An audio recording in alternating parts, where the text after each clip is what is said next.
In 1258, in a small frontier town called Sode, a boy was born who didn't know he was about to become a legend. He had no army, no throne, no empire, just a tribe of a few thousand nomads on the edge of a crumbling world. His name was Osman.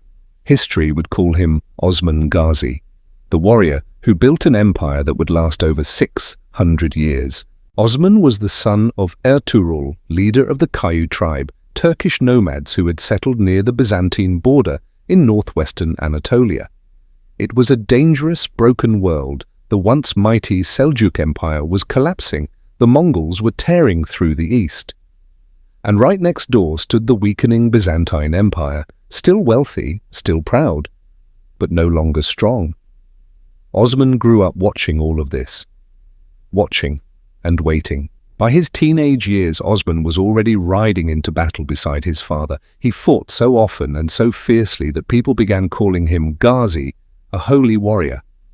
When Ertuğrul died around 1281, the tribe didn't hesitate. They chose Osman in his early 20s to lead them. He inherited a tiny territory, barely a dot on the map. But he had something rarer than land: total belief from his people. Ottoman legend tells of a night Osman spent at the home of a respected religious teacher named Sheikh Edebali. In his sleep, Osman saw a moon rise from the sheikh's chest and sink into his own. From his body grew a great tree, its branches spreading until they shaded the whole world, with rivers flowing from its roots. When he woke and told the dream, Edebali said it was a sign. Osman's descendants were destined to rule a vast empire. Osman didn't try to conquer everything at once. He targeted small forts first, cutting off Byzantine supply lines before they even knew what was happening.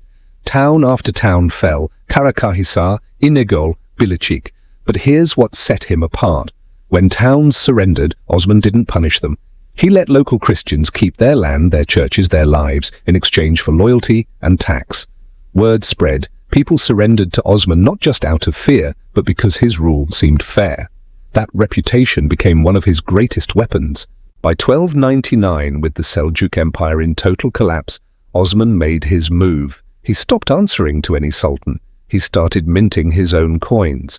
He had his name read aloud in Friday prayers. The ultimate declaration of sovereignty. A tiny beylik of under 5,000 square kilometers had just declared itself independent.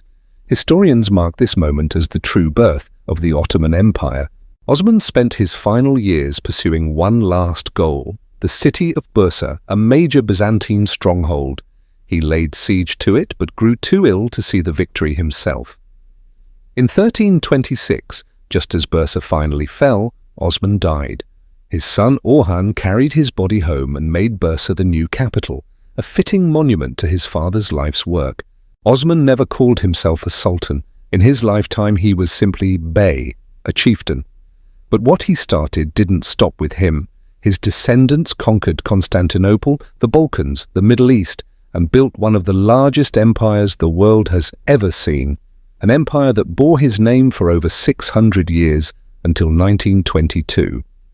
From a boy in a small frontier town to the father of an empire spanning 3 continents. That's the story of Osman Ghazi.